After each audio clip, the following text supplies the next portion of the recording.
Señor, vamos a comenzar hoy nuestra relación con nosotros mismos. Ya estamos en el último punto, lo cual no quiere decir que sea la última enseñanza, el último mensaje de esta serie. Ya hemos tocado nuestra relación con Dios, hemos dado una lista, digamos, de obligaciones o de deberes que tenemos con los demás. Esa lista está publicada en el Facebook de la Iglesia. Si no la tienen, pues la pueden pedir. Eso quiere decir que nuestra relación con los demás pues tiene mucho que ver por nuestra parte. Y créanme que estoy realmente abrumado de la cantidad de material que hay para hablar de este tercer punto, nuestra relación con nosotros mismos. Hay algunas cosas que yo voy a compartir hoy y en estas próximas semanas que en otros estudios, en otros momentos en los que compartí cosas relacionadas con este tema, yo ya las dije. Hay otras cosas que las voy a decir por primera vez, pero hay otras cosas que, si ustedes estaban aquí hace años, probablemente ya las escucharon en su momento. Pero es que partimos de la base que para poder llevarnos bien con nosotros mismos y con los demás y con el Señor, tenemos que conocer la estructura, tenemos que conocer nuestra esencia, de qué estamos hechos. Cuando decimos, no, porque yo, ese yo, ¿quién habla? ¿Quién es ese yo que habla? ¿Quién hay detrás de ese yo? Es que yo soy fulanito de tal, es que yo vivo en tal sitio, es que yo me dedico. Cuando tú dices yo, ¿quién está hablando? ¿Quién respalda ese yo? De todo eso vamos a estar hablando en estas clases, en estos cultos, porque la Biblia describe muy bien la estructura del ser humano. Y quiero decirles que esto no es algo que solamente le afecta a los cristianos, sino que en cualquier país al que tú vayas, cualquier continente, no importa si hablas con un niño, o un joven, o un anciano, con un hombre o con una mujer, con una persona casada, soltera, viuda o separada, todos los seres humanos, desde el primero hasta el último, todos fueron creados con las mismas características que vamos a leer ahora, el primer versículo de la noche en Primera de Tesalonicenses, capítulo 5. Y eso es algo que tenemos que tener muy en cuenta para que todos y cada uno de nosotros comencemos a conocernos un poquito mejor y podamos de esa manera saber qué área de nuestra vida está actuando. Y mientras buscamos Primera de Tesalonicenses, capítulo 5, verso 23, los niños pueden pasar a sus clases, por favor, con las maestras.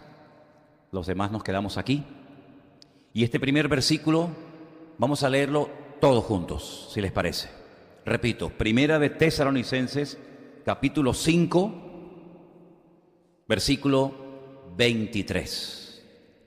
¿Lo tenemos, hermanos? Además, se lo ponemos fácil porque le ponemos ahí en la pantalla el texto. Vamos a leerlo juntos, ¿sí? Vamos.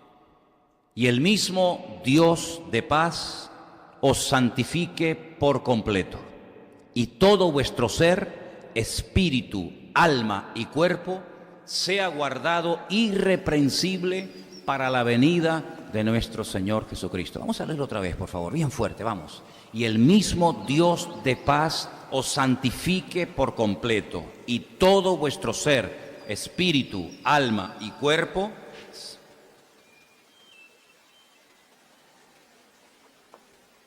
amén. Todos los seres humanos, absolutamente todos, los que existieron en el pasado, los que existen en la actualidad y los que aún no han nacido, todos los seres humanos tendrán cuerpo, alma y espíritu. Y tenemos que conocer la función de cada uno de estos tres y cómo se relacionan y cuáles son los pros y cuáles son los contras. Y repito, no significa que porque una persona diga, bueno, pero yo es que no soy cristiano, yo no soy creyente, yo soy ateo, yo no creo de momento en nada, o creí y dejé de creer, no importa. Mira, incluso personas que tienen defectos físicos, ¿sabes? Personas que pueden ser cojos o mudos o ciegos, paralíticos, ¿verdad? Ellos también tienen un alma, un cuerpo y un espíritu. Puede ser que tengan problemas en la parte física. Incluso personas que tienen problemas mentales, personas que pueden tener un retraso, personas que pueden ser, que tienen síndrome de Down, o que son retrasados o tienen algún defecto mental, esas personas, aunque aparentemente parece que no te entienden y que no se enteran de nada, esas personas tienen espíritu, alma y cuerpo, absolutamente todos. Y tenemos que conocer cuál es la función del cuerpo, cuál es la función del alma, cuál es la función del espíritu. Y la Biblia proporciona, ya digo, muchísimo material.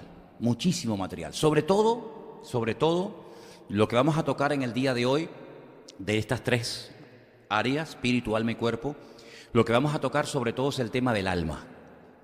La Biblia está plagada de cientos de versículos donde aparece la palabra alma. Ahora, ¿qué es lo que ocurre? Tenemos que hacer siempre la correspondiente aclaración. Hay varias palabras para referirse al alma. Curiosamente, en hebreo no hay ninguna palabra para referirse a la palabra conciencia. Es curioso, ¿no? La conciencia. Bueno, pues en hebreo no hay ninguna palabra en el Antiguo Testamento, en la Tanaj, que haga referencia al tema de la conciencia. Pero tenemos para la palabra alma dos palabras, nefesh y neshama. Una se utiliza como alma, pero solamente para referirse al alma del ser humano, ¿vale? Y la otra palabra se refiere también a la palabra alma, pero también hace referencia al alma animal. Algunos estarán preguntando, ¿pero los animales tienen alma? Te lo estoy diciendo. Te estoy diciendo que tienen alma animal, con otras características y con otras funciones. El alma humana es un área muy interesante de la vida del ser humano, porque llega incluso hasta enfermarse. Y hay muchas personas que tienen enferma el alma y no lo saben.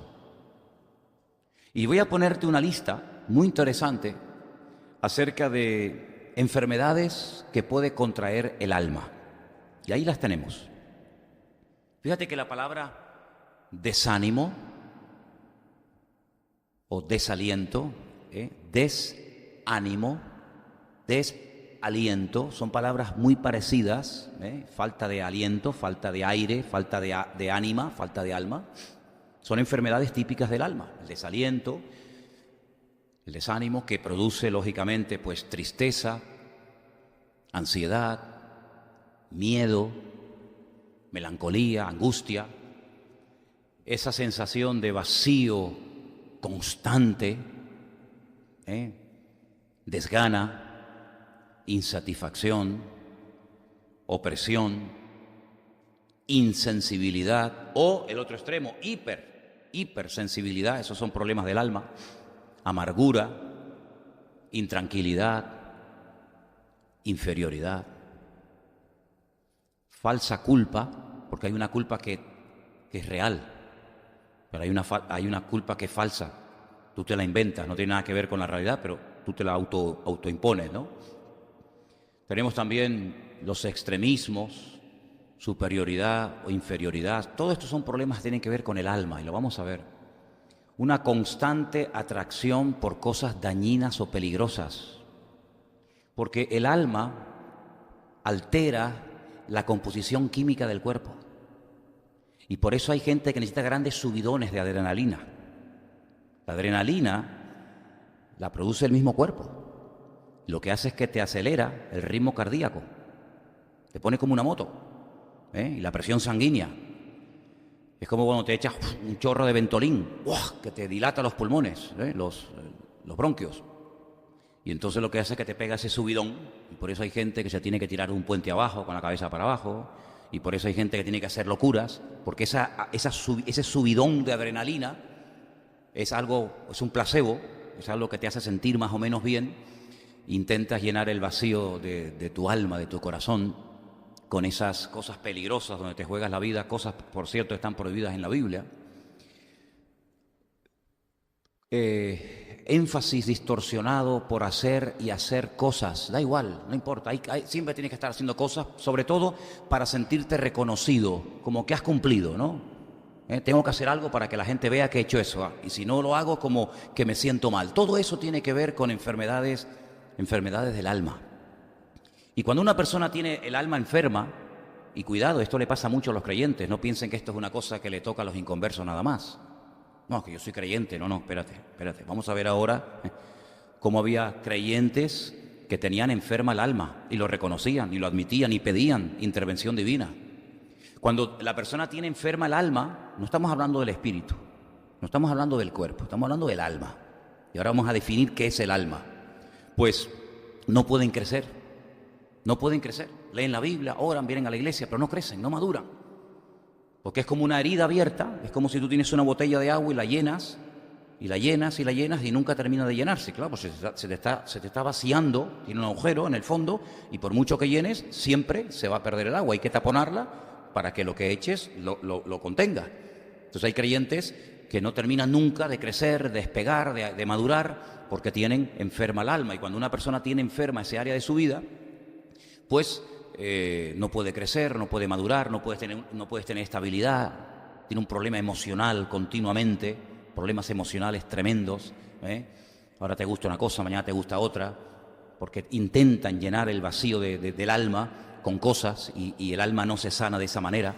Hay un versículo muy interesante cuando el profeta Jeremías le hablaba al pueblo y le decía: los profetas que ustedes tienen, lo que les profetizan son mentiras, les dicen paz, paz, no se preocupen, no va a pasar nada, tranquilos, tranquilos, Nabucodonosor nunca va a destruir la ciudad, el templo no va a ser destruido, nosotros somos los mejores, el enemigo nunca va a entrar en nuestra ciudad, y le dice que le profetizaban paz, paz, como cosas livianas, que no iba a pasar nada, y ellos creían en esas grandes mentiras. Sin embargo, después le vino el palo y ya te digo, el templo fue destruido, la ciudad fue destruida y bueno, fue un desastre, ¿no?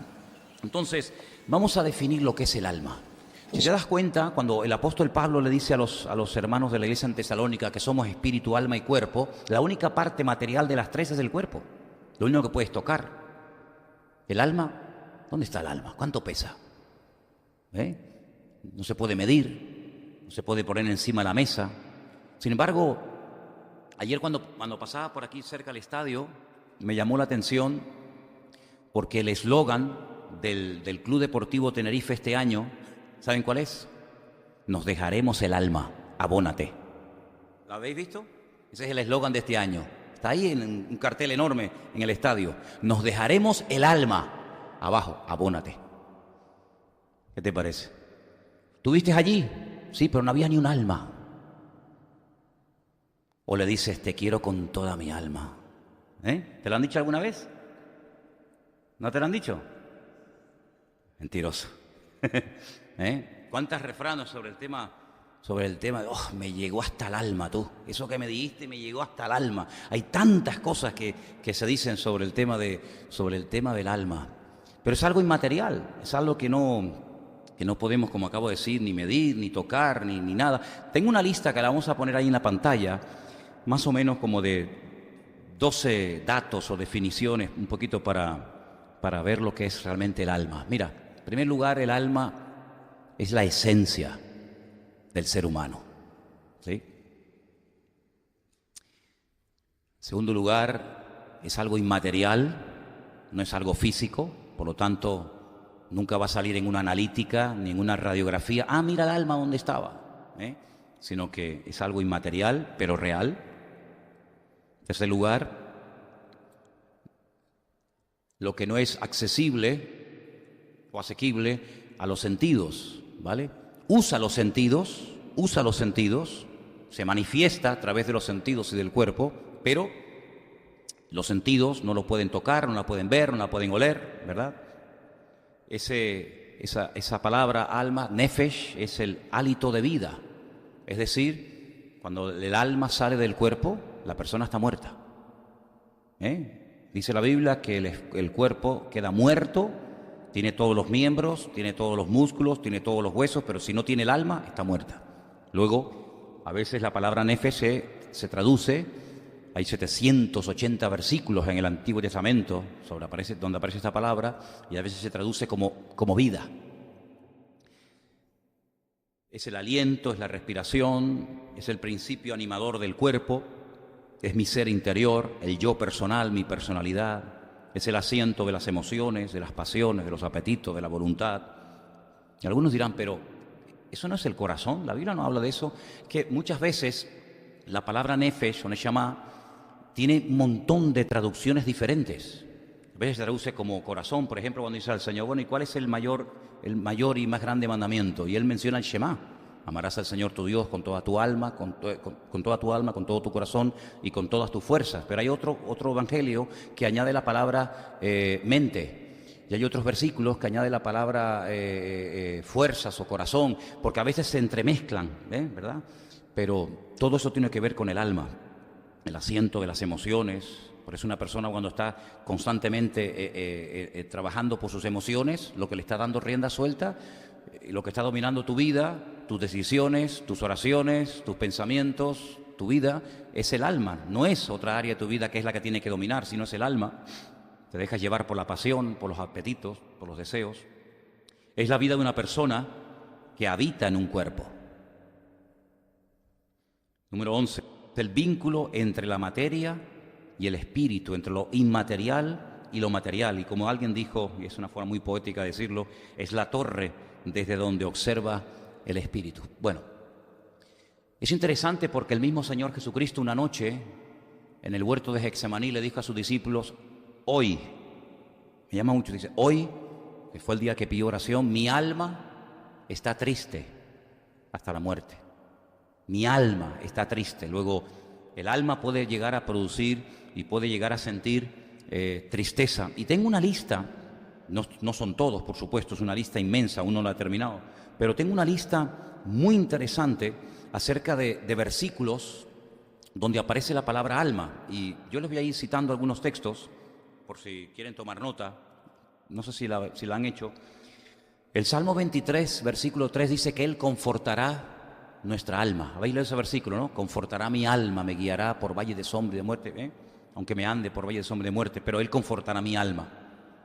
El Salmo 19, verso 7 dice que la ley, y la palabra que aparece ahí es la Torá, las instrucciones, los mandamientos del Señor, restauran y convierten, transforman el alma. Es muy bonito ese texto, muy interesante. Así que el alma tiene que ser rectificada, tiene que ser domesticada, tiene que ser transformada. La parte anímica. El Salmo 41, verso 4, habla acerca de la sanidad. Sana mi alma, decía el salmista, sana mi alma. Interesante, ¿no? El Salmo 42, del 1 al 2, dice, mi alma tiene sed. ¿Lo habéis leído ese salmo precioso, no? Mi alma, como el ciervo brama por las corrientes de las aguas, así clama por ti, oh Dios, el alma mía, mi alma tiene sed de ti. ¿Cuándo vendré y me presentaré delante de ti? Decía el salmista, ¿verdad? El Salmo 97, verso 10 y el 121, verso 7, habla de que Él guarda las almas de sus hijos, de sus santos. Interesante.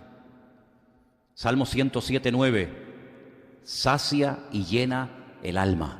El Señor, por supuesto. Vimos en la historia que se ha leído esta tarde, la parábola, que aquel hombre cometió un error garrafal. Confundió la temporalidad de lo material con la eternidad del alma. Él pensaba que porque había prosperado materialmente, y de hecho tomó una buena decisión. Dice, bueno, si no me cabe toda la riqueza y si no me cabe todo lo que tengo que hacer ampliaciones. Es como cuando José le dijo al faraón, mira, va a venir una abundancia tan grande que lo que tienes que hacer es tomar medidas y si tienes 10 graneros tienes que construir 1000 más, porque te va a venir tanta bendición y tanta abundancia que si no lo guardas la vas a echar a perder.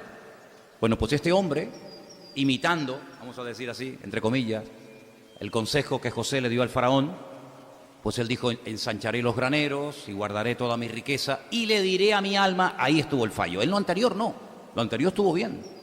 Tomó medidas para guardar la riqueza, pero él confundió, él creía que con aquellas riquezas el alma estaba ya salvada y el alma no se iba a condenar, y entonces el Señor le dice, tú eres un necio, porque esta noche te vienen a pedir el alma y lo que has atesorado no te sirve absolutamente para nada. Luego los bienes materiales no traen restauración, ni sanidad, ni alivio al alma, sino a veces todo lo contrario.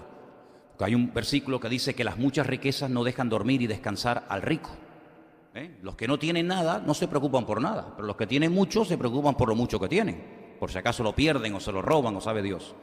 Seguimos. Saca mi alma de la cárcel. Ese versículo es buenísimo. Saca mi alma de la cárcel para que alabe tu nombre. Si estaba pasando un momento tan duro y tan difícil, el salmista, creo que en este caso era el rey David, que le costaba alabar a Dios, no podía alabar a Dios. Le costaba respirar. Hay personas que dicen, ay, no sé lo que me pasa, pero me falta hasta el aire. Pues tienes enferma el alma. Desaliento, es falta de ánimo, falta del alma. Y entonces el salmista decía, tienes que hacer algo, tienes que sacarme de la cárcel para que pueda alabar tu nombre, porque aunque quiera no puedo, porque mi alma está encarcelada. Es interesante notar que hay un tipo de mujeres en la Biblia que se les llama o se las conoce como mujeres cazadoras de almas. Interesante esto, ¿eh? Cazadoras de almas. Proverbios 6:26. Y también dice que el alma sin conocimiento perece y se desenfrena. Otro versículo también de Proverbios. Encontramos en el libro de Proverbios muchos versículos que hablan del alma, muchos. Y me he dado cuenta de que hay proverbios que hablan del alma corrompida, del alma que defrauda, del alma prosperada, del alma que se regocija por el deseo cumplido, ¿verdad? Muchas sensaciones que puede llegar a sentir el alma. Mateo 11:29, el Señor Jesucristo ofrece descanso para el alma cansada. No vamos a estar leyendo todos estos versículos porque ustedes se dan cuenta que es muchísimo el material que tenemos, pero si ustedes quieren pueden ir anotándolos y después tranquilamente en casa los pueden leer. Él ofrece descanso para el alma. Aquí no está hablando del espíritu, aquí no está hablando de la mente, aquí no está hablando del cuerpo, está hablando del alma, el alma cansada. Es interesante notar porque dice que al Señor hay que amarlo también con todo el alma, no solamente con todo el corazón, sino también con todo el alma. Primera de Tesalonicenses 5:23 hemos leído que tenemos que tener el alma santa y pura para la venida de nuestro Señor Jesucristo, no solamente el espíritu y el cuerpo, también el alma. Santiago 4:4 menciona un tipo de personas que dice que son de almas adúlteras. Interesante esto, ¿eh? Se puede ser un adúltero en el alma y se puede ser un adulto en el aspecto físico. Dice, ustedes son gente adúlteras en el alma. Interesante. Es como aquellas mujeres que dice que fueron viudas mientras el marido vivía, dice que vivieron en viudedad perpetua y el marido estaba vivo. Pues estos son adúlteros del alma. Dice que hay que encomendar el alma a Dios. Primera de Pedro 4:19. Segunda de Pedro 2:14 habla de gente que tienen inconstancia en el alma. Son personas inconstantes en el alma. Juan dice en la tercera carta que escribe, en el versículo 2, dice que él desea al autor de la carta, perdón, al autor no, al destinatario de la carta, le desea que prospere su alma. En todas las cosas seas prosperado, pero también que sean prosperada tu alma. En el libro de Apocalipsis hay varios versículos que he encontrado acerca del alma. Por ejemplo, hay uno que dice que las almas de los mártires siempre están en la presencia del Señor. Y también habla de las almas de los decapitados. Interesante, ¿no? Almas de los decapitados, clamando por justicia delante de la presencia del Señor. Apocalipsis 18:13 habla de almas como mercancía. Y también hay otro versículo sobre el alma que dice el alma que codicia. Es decir, hay tantos versículos, hay tanto material para hablar acerca del tema del alma. Ahora, es interesante porque cuando vamos a la palabra nos encontramos que una de las cosas que el Señor nos dice es que el espíritu, ahora no me voy del tema, pero sígame el hilo, el espíritu del hombre a consecuencia del pecado está muerto. ¿Alguien puede leerme, por favor, Efesios 2:1? Vaya buscándolo y cuando lo tenga me levanta la mano y me dice que me lo va a leer. En Efesios 2:1 se nos da a entender que de las tres áreas que conforman el ser humano, espíritu, alma y cuerpo, el espíritu está muerto, pero puede llegar a tener vida por una experiencia que ahora explicaremos cuál es. ¿Quién tiene Efesios 2:1? Sonia, bien, bien fuerte.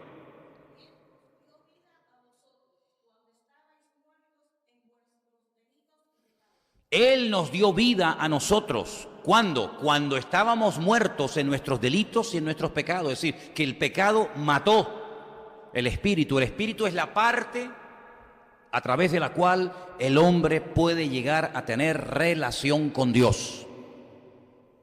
La parte espiritual del hombre quedó desconectada, sin cobertura, quedó muerta a consecuencia del pecado, porque la paga del pecado es la muerte, pero la muerte física y la muerte espiritual.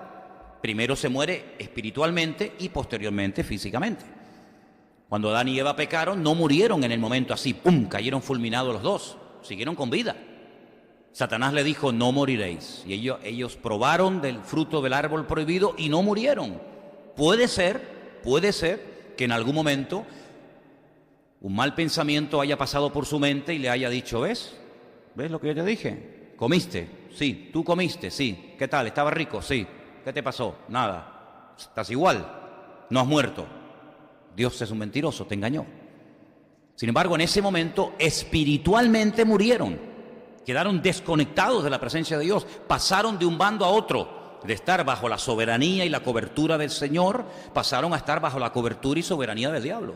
Y por eso Dios le dijo, bueno, si ustedes no quieren estar conmigo, si ustedes prefieren hacerle caso a Él, si ustedes se han identificado con su mentira en vez de con mi verdad, fuera de aquí, y los echó, los expulsó de su presencia. Y nunca más volvieron. No es que a los 5 meses o a los 10 años dijeron, bueno, venga, va, ahora pueden volver. Nunca más, Adán y Eva nunca más volvieron. Y no es que el jardín del Edén no existía. El jardín del Edén existía en la época de Abel, en la época de Caín, en la época de tantas personas importantes de la Biblia. Y el jardín del Edén hasta el tiempo del diluvio siguió estando en el mismo sitio. No quedó destruido, ahí estaba el jardín del Edén, pero no se podía entrar, porque dice que Dios puso una protección sobrenatural que le impedía al ser humano regresar. Y el jardín del Edén fue destruido en el tiempo del diluvio, cuando toda la tierra fue anegada, cuando toda la tierra fue destruida. Ahí el jardín del Edén desapareció, pero hasta el tiempo del diluvio el jardín del Edén ahí estaba, pero ya no podían entrar, porque aquel lugar era como el símbolo o el tipo de la relación del hombre con Dios que quedó rota, y por eso tuvo que venir Cristo a volver a conectar al hombre con su creador. Y el espíritu, no la parte física. La parte física comenzó a deteriorarse. Por ejemplo, la mujer comenzó a tener menstruación, antes no. La menstruación es un resultado del pecado de Eva. Ella comenzó a experimentar dolores a la hora de parir, cosa que si antes hubiera parido antes del pecado, no hubiera parido sin dolor. Imagínate, yo pienso, ¿no? Tantas mujeres que paren con dolor y tienen 7, 8 hijos. Si no tuvieran dolor, tendrían 20 o 30, ¿no? Imagínate tú, ¿no?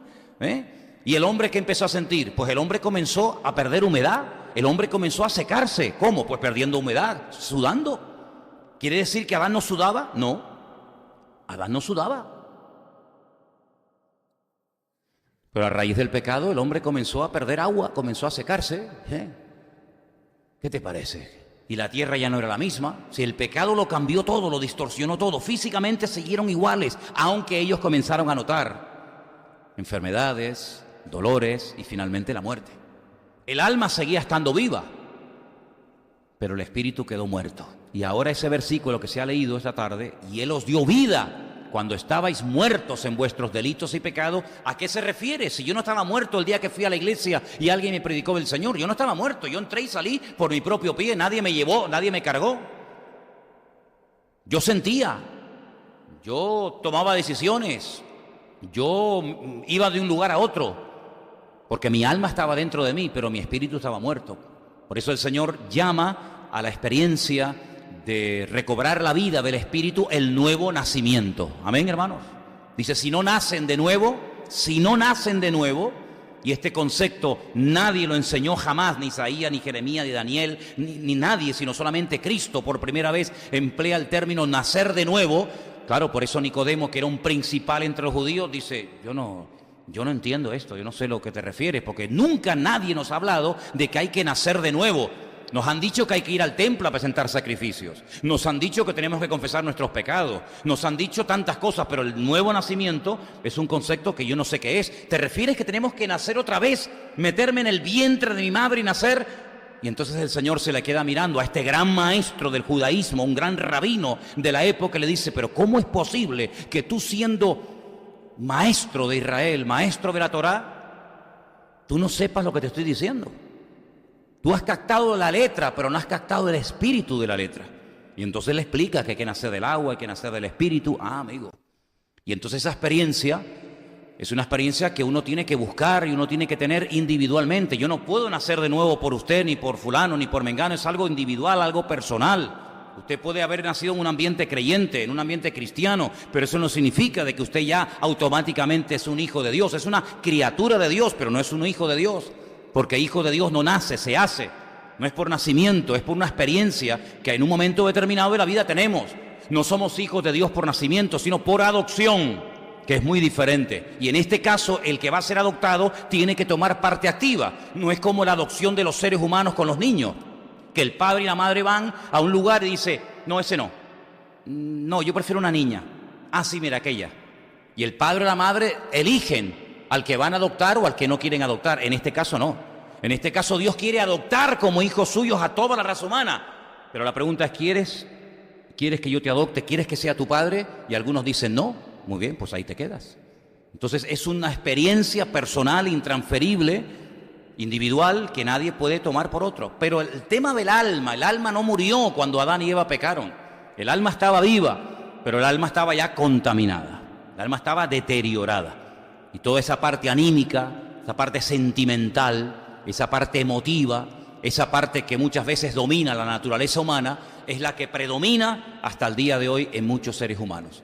Y por eso muchas personas pues no le encuentran sentido a la vida y se aburren y se cansan y se enferman y se deprimen y buscan todo tipo de experiencias y de sensaciones, pero el vacío sigue estando.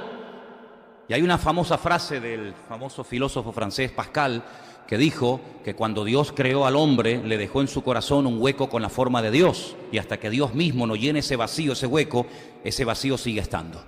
Y no importa la edad que tengas, no importa los estudios que tengas, no importa si tienes una capacidad económica descomunal o no tienes ni dónde caerte muerto, da igual, el vacío todo ser humano lo tiene.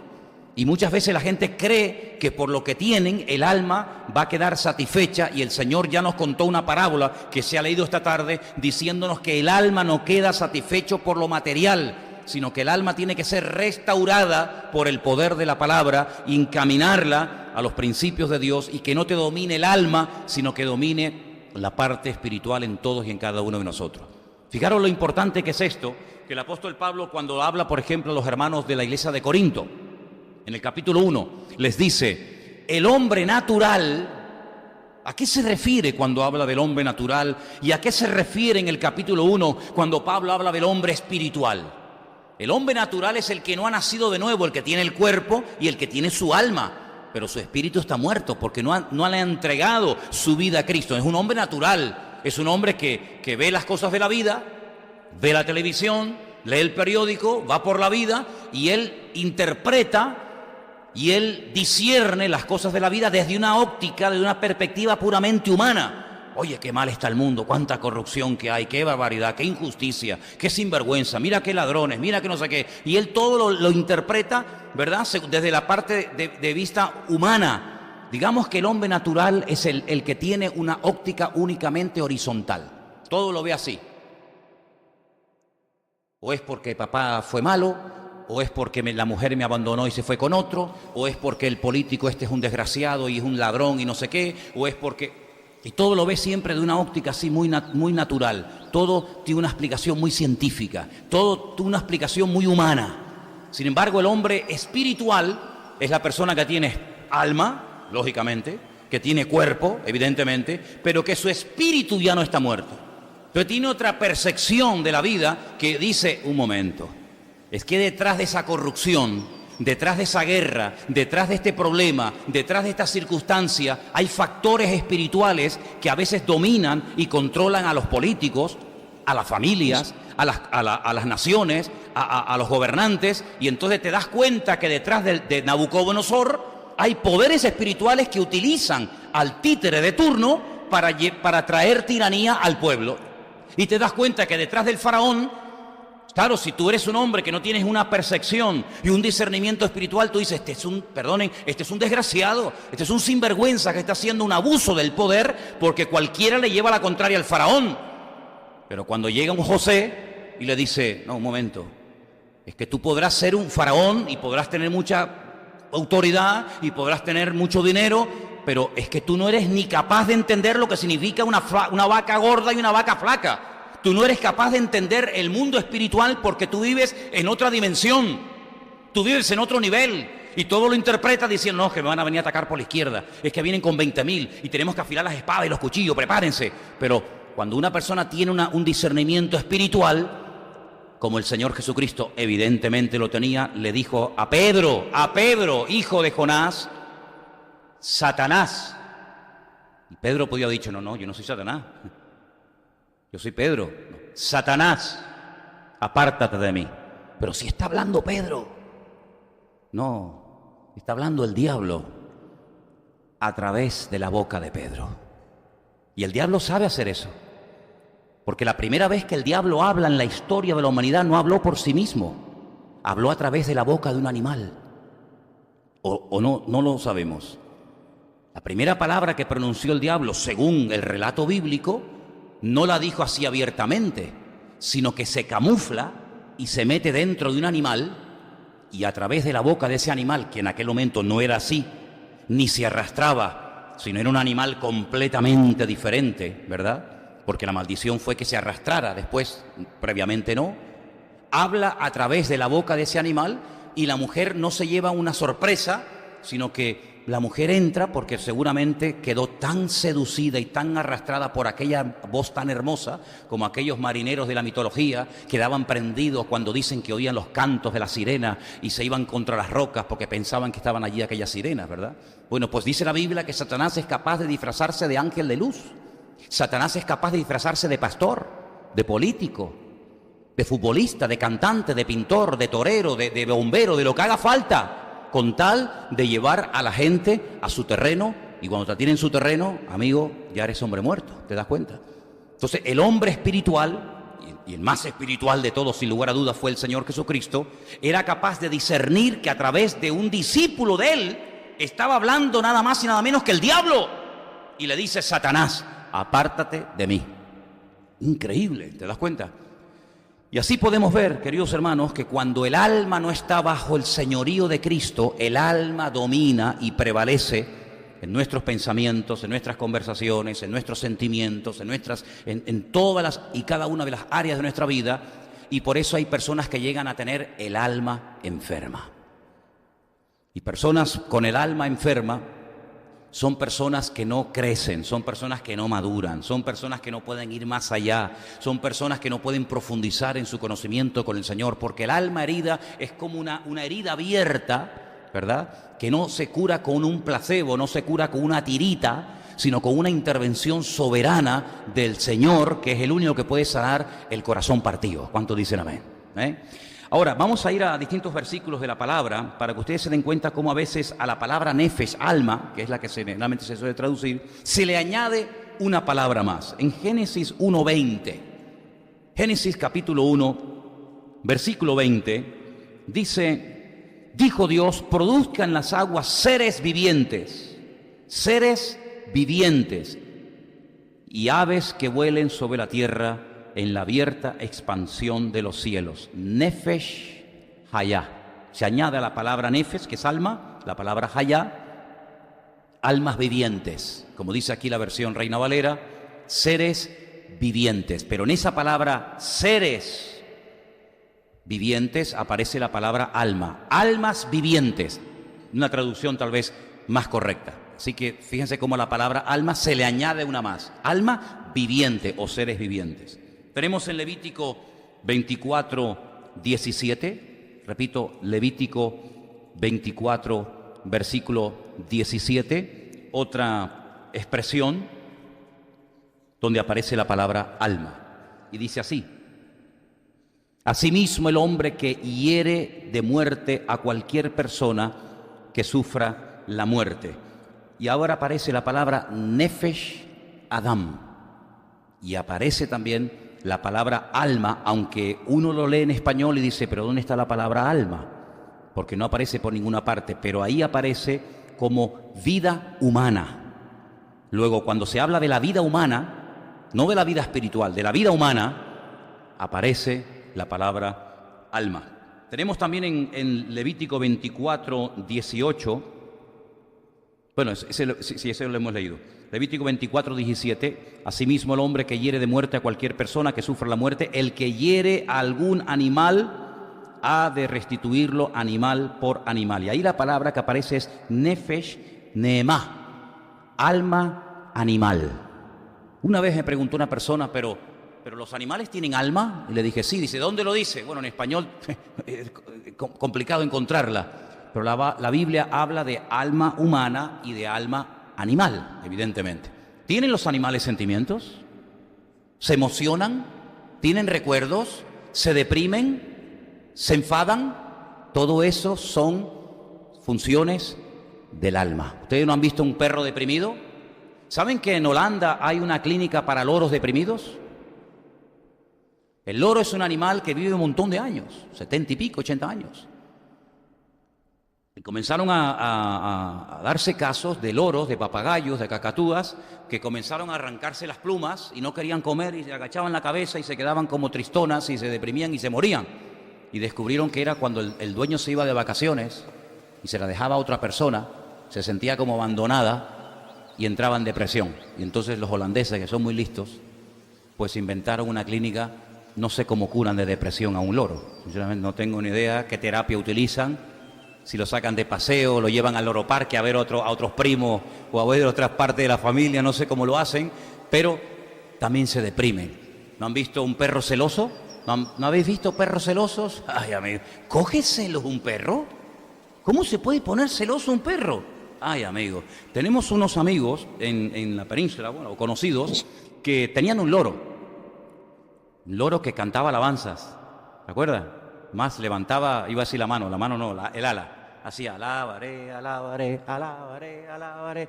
Era una cosa increíble. Y este loro, pues era el niño bonito de la casa. Cuando ella quedó embarazada, el loro todas las mañanas salía de la jaula, subía a la cama y le daba como besitos y la despertaba. Pero yo no sé qué rayo vio el loro. Creo que fue ya cuando el niño había nacido, que como que le pegó un empujón al loro. Y el loro dice que agachó la cabeza y se fue caminando como un viejito, solito. Pero amigo, al rato vino el loro, le metió un picotazo aquí a la hermana, a la chica, en el labio, se lo traspasó. Y el marido, claro, si tiraba, le arrancaba el labio, tú imagínate, ¿eh? Pues dice que no lo estranguló al loro de milagro, de los celos que le cogió al chiquillo. Pues ya no era el número uno. Hay algunos que tienen espíritu de loro también, ¿eh? Ponen celosos cuando, ¿eh? Claro que cogen celos, y claro que se deprimen. ¿Cuántos perros van a la tumba del dueño y ahí se echan y no quieren comer, no quieren beber, se mueren de pena? Y eso es normal. Es que esas son reacciones típicas del alma. Es un alma animal. Pero claro, si no tuvieran alma, primeramente que estarían muertos. Pero en segundo lugar, no podrían ni desanimarse, ni deprimirse, ni enfadarse, ni ponerse celosos, porque son características del alma. Ahora, hay un autor llamado Maimónides, yo me he leído prácticamente todos sus libros. Es un hombre que nació en España, vivió en Córdoba, murió fuera de España, en Israel, y él tiene un libro muy interesante que habla acerca de la estructura del alma. Claro, si tuviéramos un médico, él nos podría hablar y nos podría dar conferencias impresionantes acerca del aspecto humano, ¿no? Y del corazón, y del hígado, y del pulmón, y de esto y aquello, ¿no? Pero en ese libro he encontrado cosas muy interesantes acerca de la estructura del alma, que no vamos a hablarla todas hoy, pero sí se las voy a mencionar, porque el próximo día, Dios mediante, vamos a hablar de ello. Y las 5 facultades del alma, demostradas bíblicamente, son las siguientes. Hay una facultad del alma que se llama o se conoce como la facultad nutritiva o vegetativa. Ya hablaremos de ella en su momento. Facultad nutritiva o vegetativa. La facultad sensitiva es otra característica del alma. La facultad imaginativa. Ay, amigo, hay gente que vive en el mundo de la imaginación. Es bueno tener imaginación, sobre todo los niños tienen mucha imaginación. ¿Por qué? Porque en esa edad el alma domina mucho sobre la naturaleza del crío. El niño se imagina cosas impresionantes y no es que el niño esté loco, es que el alma tiene la capacidad de imaginar y de conservar incluso hasta llevar al terreno de la realidad, entre comillas, lo que imagina. Luego está la facultad volutiva del alma, la voluntad del alma, y luego está la facultad racional. De esto hablaremos, Dios mediante, en los próximos cultos, porque una de las cosas que queremos con este primer punto, este tercer punto de relacionarnos con nosotros mismos o conocernos a nosotros mismos, es preguntarnos muchas veces, ¿por qué me pasa a mí esto? ¿Por qué yo soy así cuando yo no quiero ser así? ¿Hay alguna gente aquí así? No respondan.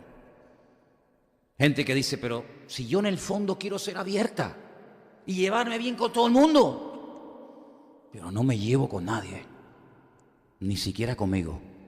Hay algunos que no se pegan cachetadas a ellos mismos porque les da vergüenza, si no hasta la harían, ¿verdad? Hay gente que dice, pero yo por qué voy como una temporada bien y de repente me entra un bajón, me entra un desánimo, me entra una cosa que un no sé qué, que no sé ni cómo definirlo ni cómo llamarlo. Todo eso, queridos hermanos, tiene que ver muchas veces con el aspecto del alma, con la parte emocional, no con la parte espiritual, porque la parte espiritual, que ya hablaremos en su momento, se va desarrollando con el estudio de la palabra, con nuestra relación con el Señor, es un día a día, es un trabajo diario, pero el alma, queridos hermanos, nos lleva dominando toda la vida. Yo no sé cuándo usted nació de nuevo, yo no sé desde cuándo tú eres, vamos a decir, no me malinterprete, un hombre, una mujer espiritual. Me refiero que tú ya has nacido de nuevo, has tenido tu encuentro con Cristo. Puede ser que hace un año que tuviste esta experiencia, pero a lo mejor tienes 40 años. Quiere decir que durante 39 años tú no fuiste una persona dirigida por el Espíritu. Entonces, ¿quién te dirigía a ti? El alma. Es decir, que hay personas que han llevado más tiempo bajo el dominio o en el terreno del alma que en el terreno del Espíritu. Y ahora, ¿cómo hago compatible? ¿Cómo hago que prevalezca la parte espiritual por encima de mi parte anímica? Hay personas que la nostalgia, el recuerdo de algo, nunca se va de su vida. Y claro, lógicamente, el ser humano tiene la capacidad de recordar, pero el recuerdo no puede ser un tormento, porque cuando uno espera volver al recuerdo del pasado, puede llegar a tener una herida en el alma que te puede llevar a la depresión más profunda.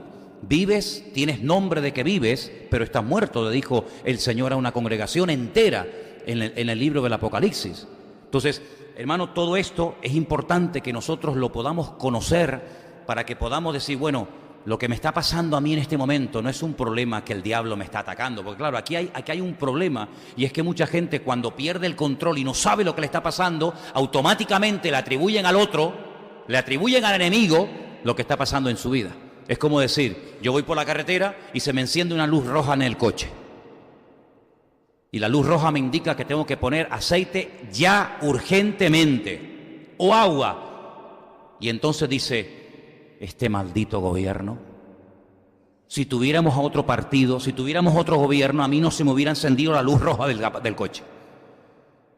Tú puedes echarle la culpa a un agente externo, pero el problema es que tu coche se está quedando sin agua o sin aceite, y tú que eres el conductor, porque el coche no se va a poner aceite a sí mismo, ni agua, ni nada, tú que eres el conductor, el que manejas el volante, el que tienes la autoridad sobre esa máquina, tienes que tomar medidas urgentes. Y entonces aquí vemos, queridos hermanos, que tenemos al Señor como nuestra autoridad y como nuestra cabeza, pero Él no anula mi voluntad, Él no anula las facultades de mi alma, pero ese alma me ha dominado durante tantos años y yo me he dejado llevar tanto y me he dejado arrastrar por las emociones y pasiones de mi alma, que ahora resulta que yo reacciono en base a lo que siento. Cuidado con eso. Hay gente que reacciona en base a lo que sienten, y la pregunta es, ¿y si no sintieras eso, reaccionarías o te comportarías igual? Es tan complejo todo esto, ¿verdad, hermanos? Tan complejo todo esto. Por eso la Biblia nos describe cómo era Cristo como persona por dentro. ¿Verdad que no sabemos, porque la Biblia no lo dice, si era rubio o era moreno? Cada uno se lo imagina, ¿verdad? Dice, no, Jesús era moreno. No, pues yo me lo imagino rubio. Rubio, Señor, rubio, por favor. Pues yo me lo imagino alto. Otro dice, yo no creo que fuera tan alto tú. ¿Y tú crees que era flaquito? Cada uno tiene una imaginación diferente. El alma, ¿verdad? Da rienda suelta, amigo. Porque la Biblia apenas te da aspectos físicos de Cristo, pero ¿cómo era Él? La Biblia está plagada. No hay una máquina que haga así y te saque una fotografía del alma. Hay máquinas que te sacan fotografías del cuerpo, de lo externo, de lo material. Y ahí tenemos, mira qué foto me saqué. Y hay gente que está obsesionada, ¿no? Venga fotos, y así, y asado, y de todos los lados, ¿no? Ya no saben ni cómo ponerse. Y tenemos máquinas hoy en día que sacan fotografías de dentro de tu cuerpo, las famosas radiografías, ¿no? Y los escáneres y todo eso. Pero se ha inventado la máquina que fotografía el alma, el estado anímico, ¿verdad que no? Pero la Biblia es un libro extraordinario que, permítame la expresión, le sacó una fotografía a la esencia de Cristo. Y encontramos en las bienaventuranzas, ¿verdad?, la descripción de la naturaleza humana de Cristo. Cómo se emocionaba, cómo lloraba, lo que sentía, lo que le hacía estar bien, lo que le hacía estar triste. Y encontramos una descripción de la naturaleza humana de Cristo. Pero claro, las circunstancias de la última semana de su vida fueron tan terribles, la presión externa fue tan tremenda, que llegó un momento en el que su alma se estremeció y dijo aquello que lo dije al principio: mi alma está triste hasta la muerte. Pero en la cruz, en el peor momento de su vida, cuando está agonizando, cuando su cuerpo está a punto de dejar de existir, su parte humana, su parte material va a morir. Pero él dice algo tremendo: Padre, en tus manos encomiendo mi espíritu. ¿Te das cuenta? Porque él sabía perfectamente que la parte espiritual es la que tiene que dominar por encima de la parte física o por encima de la parte emocional o anímica, que es la que está representada por la figura o por el término del alma, ¿verdad? Y por eso encontramos que el ser humano, el alma, desprende como un aroma y como un olor. Mira, hay un versículo en Isaías 3:20 que uno lo lee y dice: pero yo no veo eso. Vamos a leerlo un segundito, por favor.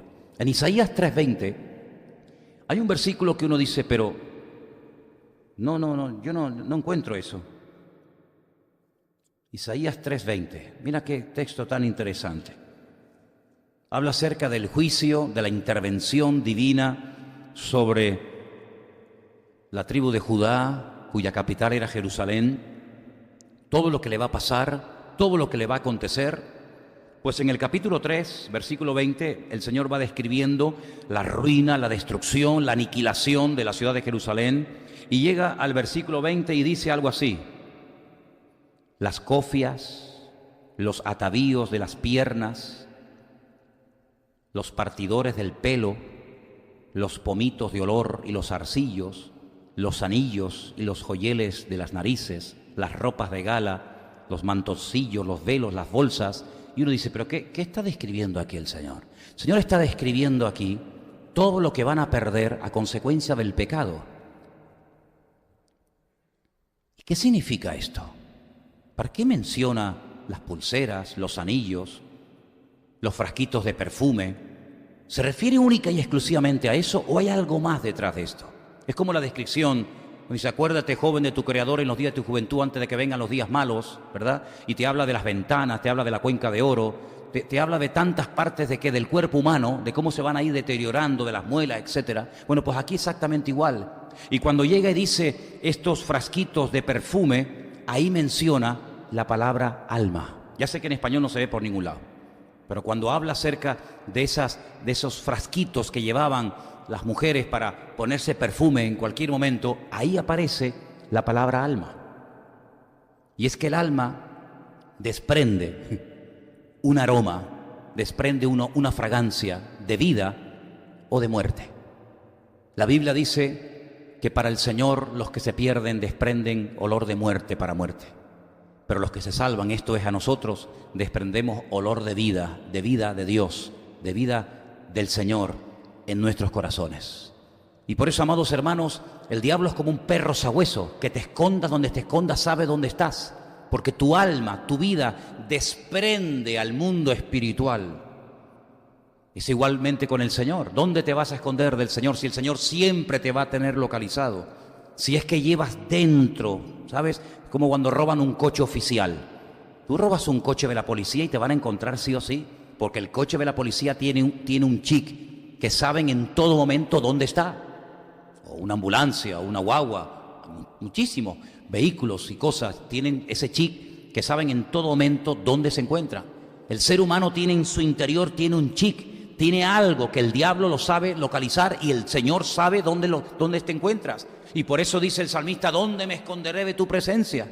Y el alma y el espíritu del ser humano es esa parte inmaterial que Dios ha puesto en todos y en cada uno de nosotros para demostrarnos que la vida es mucho más que lo que tenemos o tocamos o sentimos o vemos. Usted puede presentarme un pensamiento, usted puede mostrarme el amor que tiene hacia su hijo, hacia su mujer, hacia su marido. ¿Verdad que son cosas inmateriales? Pero qué reales que son, ¿eh? Puede traer una persona depresiva, puede traer una persona desanimada, su desánimo en una botella, en una caja, y podemos verlo, tocarlo, medirlo, pesarlo. No. Luego no existe. ¿Cómo que no existe? No existe el amor, no existe el recuerdo, no existe la nostalgia, no existe el odio, no existe la venganza. Claro que existe, pero son cosas inmateriales, pero existen y son reales y dominan las relaciones humanas y dominan nuestra existencia. ¿Por qué? Porque el ser humano es mucho más que materia. Lamentablemente hay gente tan ignorante y tan torpe y han enfermado tanto el alma que no se dan cuenta de que la vida es mucho más de lo que podemos tocar o de lo que podemos acumular o de lo que podemos sentir. Y eso es a lo que la Biblia apunta. Por eso lo llama necio al hombre que guardó mucho patrimonio. ¿Pero para qué? Pues para esta vida, porque para la otra, querido, no te sirve absolutamente para nada. ¿Cuántos dicen amén? Quiero que vayamos a algunos versículos en esta noche. Segunda de Samuel, capítulo 16, verso 14. Segunda de Samuel 16, versículo 14. Vamos a leerlo.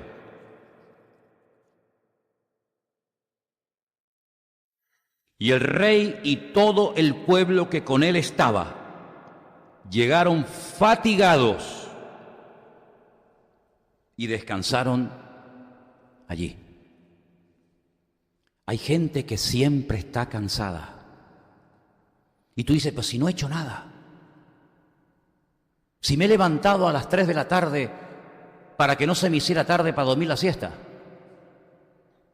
¿Verdad? Si me levanto a las 5, ¿cuándo duermo la siesta?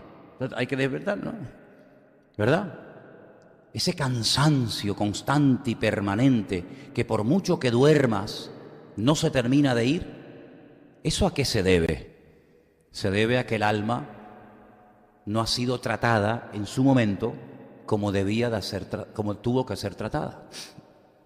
Y vas por la vida leyendo la palabra, juntándote con amigos y viajando y leyendo y comprando y no sé qué y no sé cuánto, y está bien, pero no le has dedicado tiempo a restaurar tu alma. Y la Biblia habla de que el alma tiene que ser restaurada, porque el alma ha sido un caballo salvaje que nos ha llevado a terrenos, a experiencias, a sensaciones, a recuerdos, a personas, etcétera, etcétera, etcétera. Es como una puerta que en su día abrimos y que no cerramos. Y creemos en nuestra ignorancia que porque nos hemos convertido y porque ahora hemos añadido a la mochila al Señor y la Biblia y el culto y los jóvenes y la iglesia y no sé qué y no sé cuánto, creemos que esa área de mi vida ya quedó borrada o quedó anulada o quedó solucionada. Pues no, Señor. Hay cosas que tienen que ver con la parte anímica, con recuerdos, con el alma, con emociones, con sensaciones, etcétera, etcétera, que en cuanto te vienen a la mente, te vuelven otra vez a hacer sentir mal. Mira, hay gente que cuando huelen a ciertas cosas, automáticamente le vienen recuerdos a la cabeza. ¿Saben lo que me pasó una vez a mí en Estados Unidos? En Estados Unidos me pasó que yo fui a un supermercado y pasé por un puesto donde había tamarindos. ¿Saben lo que son los tamarindos, no? Yo no había comido esa fruta, el tamarindo, en años. Pero cuando yo pasé por ese puesto, yo lo olí y yo cogí uno y lo comí. Enseguida me vinieron los recuerdos de mi infancia, cuando yo vivía en Venezuela. Porque yo aquí en España no había comido, que yo sepa, tamarindo, pero a mí ese olor me recordó a mi infancia. Hay personas que huelen perfumes y te recuerdas a aquel novio o aquella novia o aquel país o aquella cosa. Hay gente que escucha músicas, cuidado, hay gente que escucha músicas y en tu subconsciente, donde trabaja el alma, hay recuerdos y por eso hay músicas que es mejor no volver a escucharlas. Y hay personas que cuando pasan por ciertos y determinados lugares o cuando ven ciertas y determinadas películas o podríamos poner 1000 ejemplos, automáticamente te vienen cosas que tú crees que porque eres cristiano has superado, pero no es que se han superado. Porque una cosa es dejar el pecado y otra cosa es que el pecado te haya dejado a ti. Son dos cosas muy diferentes. Dicho de otra manera, una cosa es que tú hayas mejorado y otra cosa es que tú hayas cambiado. Y el alma, dice la Biblia, que tiene que ser restaurada. Ahora, el alma tiene una característica muy interesante. Y es que el alma, por la palabra de Dios, puede llegar a ser tratada y puede llegar a estar sometida al señorío de Cristo Jesús. ¿Cuántos dicen amén? Por eso es muy bueno, y nosotros no practicamos eso, lamentablemente.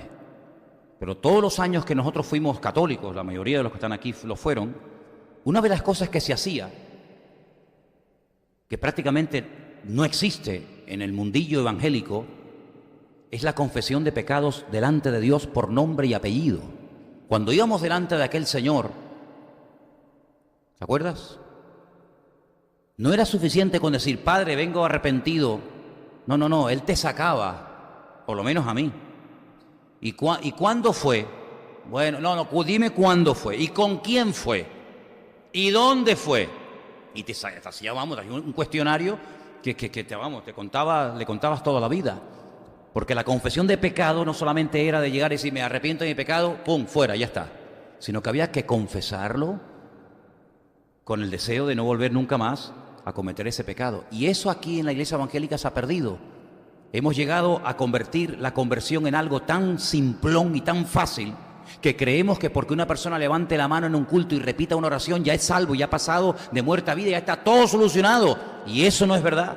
Eso no es verdad. Hay cosas que hay que confesar, hay cosas que hay que declarar, dejarla. Hay cosas que hay que decir, yo pequé en esto y en aquello. Y quiero arrepentirme delante de Dios y no ser tan genérico y no ser a veces tan ingenuo y creer que por repetir una oración que no está ni en la Biblia, la famosa oración del pecador. ¿Dónde rayo está la oración del pecador en la Biblia? ¿Cómo se convertía la gente en la Biblia? Pero yo no veo a Pedro, a Pablo, a Santiago, a Juan diciendo, a ver, levanten la mano. ¿Cuántos quieren aceptar al Señor? Repitan conmigo, Señor Jesús, vengo a ti arrepentido, pero en esta tarde, aquí. Yo no veo eso por ninguna parte. La conversión era algo mucho más profundo que eso. Es un trato directo con la persona. Nuestra naturaleza humana nos ha dominado tanto tiempo. Hemos hecho tanto tiempo la voluntad de la carne, la voluntad del alma, que ahora cuando llegamos al Señor nos cuesta subirnos al carro y nos cuesta cambiar del modelo y la filosofía de vida. ¿Por qué? Porque tu alma te ha estado dominando durante toda tu vida. Tú has sido un esclavo de las pasiones bajas de tu alma. Y no hablo de pecados vergonzosos, sino hablo a veces de cosas que Cristo no haría. Bueno, pues todo lo que Cristo no haría es lo que al alma le encantaría hacer y dominarte a ti.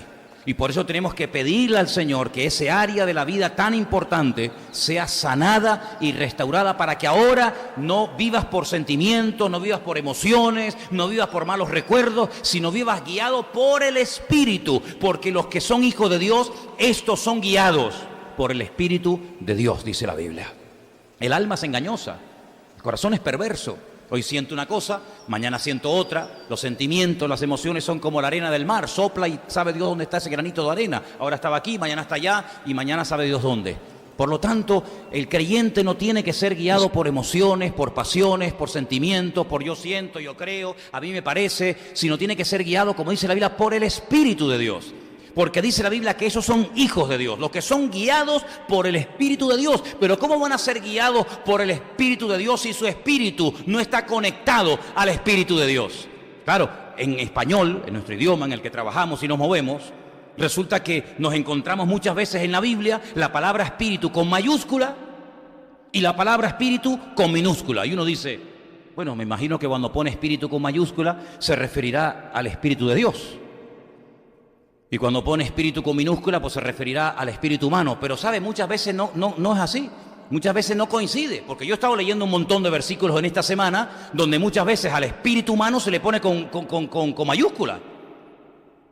Cuando dice la Biblia, Padre, en tus manos encomiendo mi espíritu, ¿eso qué va? ¿Con mayúscula o con minúscula? Habrá que ir a la original. Habrá que ir a lo que dijo Cristo. ¿O Cristo no tenía espíritu? Porque si no tenía Cristo espíritu, ¿qué es lo que tenía? ¿Solamente alma? ¿Solamente cuerpo? ¿Qué espíritu fue el que Él le entregó al Padre? Claro, por eso en los textos originales, tanto en griego como en hebreo, hay palabras específicas para referirse a lo que verdaderamente quiso decir el Señor. El ruaj es espíritu. Sí, pero yo tengo ruaj, y tú, y todo ser humano. Pero cuando habla del ruaj hakodesh, ya es lo que llamamos o conocemos como Espíritu Santo, ¿verdad? Cuando dice el Señor a la samaritana, mira, ustedes adoran lo que no saben. Ustedes adoran cualquier cosa. Le está haciendo referencia cuando adoraban los becerros de oro, ¿se acuerdan? Aquellos becerros que levantó Jeroboam. Él le dijo, estos son vuestros dioses, no bajéis a Jerusalén a adorar a Dios. Aquí están vuestros dioses, no hace falta que bajéis allí. Ustedes adoran lo que les digan. Nosotros, los judíos, adoramos lo que sabemos. Y le dice a ella, porque la salvación, lo dijo el Señor a la samaritana, Juan capítulo 4, la salvación viene de los judíos. Se lo dijo él a ella. Y ha llegado el momento cuando ni en este monte ni en aquel monte. Va a llegar el momento, y el momento ha llegado ya, cuando el Padre busca adoradores que le adoren en espíritu y en verdad. Y ahora ese espíritu, ¿cómo lo ponemos? ¿Con mayúscula o con minúscula? Ay, amigo, ¿te das cuenta el lío que nos montamos muchas veces? Los traductores de la Biblia, el lío que montan muchas veces cuando dice, si quiere que le adoren espíritu y en verdad, se refiere a mi espíritu, se refiere a su espíritu. Cuando vas a Romanos capítulo 8, te dice que el espíritu, y ahí lo pone con mayúscula, en Juan 4 lo pone con minúscula. ¿De qué quedamos? En Romanos capítulo 8 dice que el espíritu, mayúscula, intercede por nosotros con gemidos indecibles, y ahí está haciendo referencia al Espíritu Santo. Y en Juan 4, cuando le dice hay que adorar en espíritu y en verdad, lo pone con minúscula. Te das cuenta como a veces no solamente es cuestión de leer, sino de estudiar y saber realmente lo que quiso decir el Señor. Entonces, lo que quiere el Señor mostrarnos a partir de este estudio que comenzamos hoy es que nos quiere elevar a un nivel superior en cuanto a nuestra relación con el Señor. Todos y cada uno de nosotros tenemos una parte anímica, tenemos una parte emocional, una parte sentimental, y eso no es malo. Si yo siento, si yo recuerdo, es porque el Señor me ha dado la capacidad de poder sentir, de poder recordar, de poder tomar decisiones. Pero cuidado, ahora nosotros ya no vivimos para nosotros mismos. Ahora tenemos a un dueño, a un Dios, una cabeza, una autoridad, que es el Señor. Y ahora yo no le informo a mi Señor lo que siento o lo que creo que voy a hacer. No. Ya esa etapa de mi vida se acabó. Esa es la parte anímica, esa es la parte del alma. Voy a hacer esto y aquello. Hermanos, quiero que oren por mí porque mañana voy a hacer esto y aquello. ¿Quién lo va a hacer? ¿Quién te ha dicho que lo hagas? ¿Y quién te ha dicho que se tiene que hacer así? A lo mejor es al revés de lo que tú has decidido. Es el alma la que está dominando, la que está controlando. Sin embargo, cuando el Señor Jesucristo, que sabía la Biblia de memoria, porque Él era la Biblia encarnada, imagínate el nivel, cuando Él llega al Padre le dice, que no se haga mi voluntad, sino la tuya. Yo pregunto, y termino, si en ese momento se hubiera hecho la voluntad del Señor, ¿hubieran salido las cosas como tenían que salir? ¿O hubiera ocurrido algo totalmente diferente a lo que leemos en los últimos capítulos del Evangelio de Mateo, Marcos, Lucas y de Juan?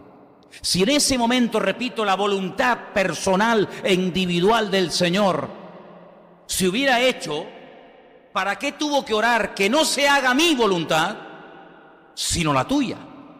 Porque Él reconoció, Él discernió que en ese momento, si se hacía su voluntad como ser humano, si se hacía su voluntad propia y personal, los acontecimientos iban a ser muy diferentes. Probablemente no se hubiera dejado prender, Probablemente no hubiera sido necesario que Pedro le cortara la oreja al siervo del sumo sacerdote. Seguramente no hubiera ido a la casa de Caifás a ser interrogado y posteriormente a la fortaleza de la Antonia donde vivía Poncio Pilato, y no se hubiera dejado, digamos, dar con el látigo. Seguramente los acontecimientos hubieran sido muy diferentes, y era Cristo, era el Señor Jesús, pero Él reconoció que su voluntad en ese momento no era la correcta. ¿Y qué hizo? Ahí chocaron los trenes, ¿verdad? Es como cuando un tren viene en una dirección a toda velocidad y por la misma vía viene otro tren a toda pastilla. Si chocan los dos trenes va a ser un desastre. Uno de los dos tiene que frenar. Uno de los dos tiene que cambiarse de vía urgentemente para dejar pasar al que tiene que pasar. Y en ese momento Cristo hace algo que a mí, de verdad, como creyente, me llena de gozo y de alegría, ver que mi Señor Jesucristo, el que nunca había pecado, nunca había pecado hasta ese momento, ni nunca pecó, hizo algo increíble. Renunció, puso por tierra su voluntad y dijo: que no se haga mi voluntad, sino la tuya. Si tuvo que tomar una decisión que cambió el rumbo de la historia. Sin esa decisión, tú y yo no estaríamos sentados en esta tarde escuchando su palabra en esta iglesia. Amén. Fíjate hasta qué punto podía haber cambiado el rumbo de la historia, la eternidad, el cielo, el infierno, la salvación, etcétera, si en ese momento Él no hubiera renunciado a su voluntad.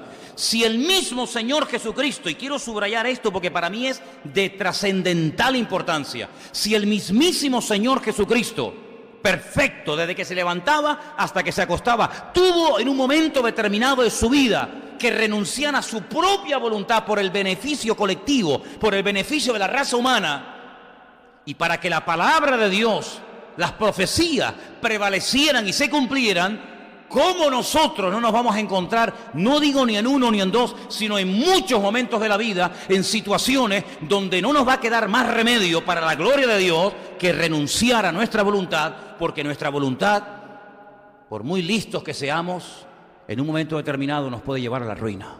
¿Lo captas o no? ¿Lo captas o no?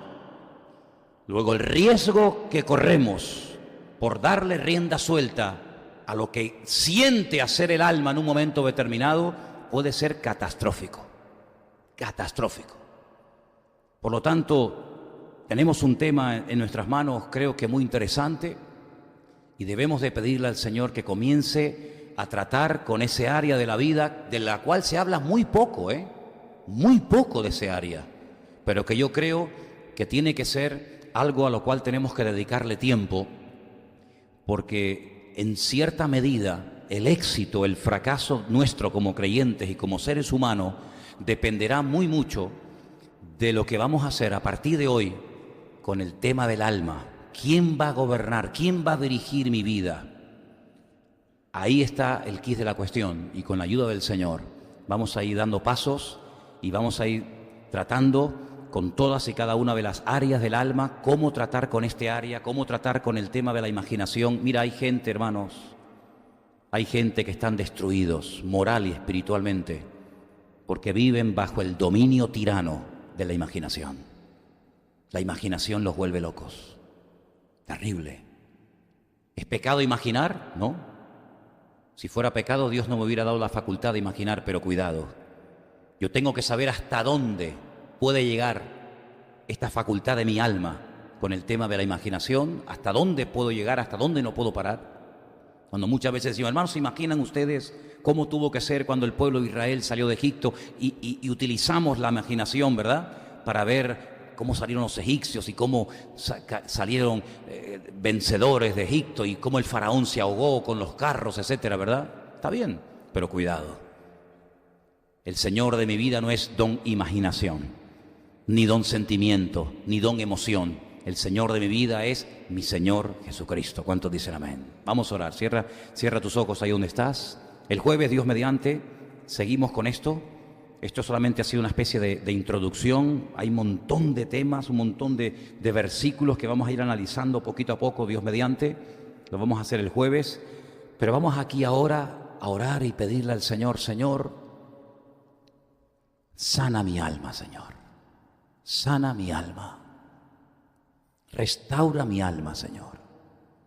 Saca, si es necesario, mi alma de la cárcel para que alabe tu nombre. Toda sensación que no hayas puesto tú en mi vida, Señor. Toda sensación, todo sentir que no proceda del Espíritu de Dios, arráncalo de mi vida, Señor.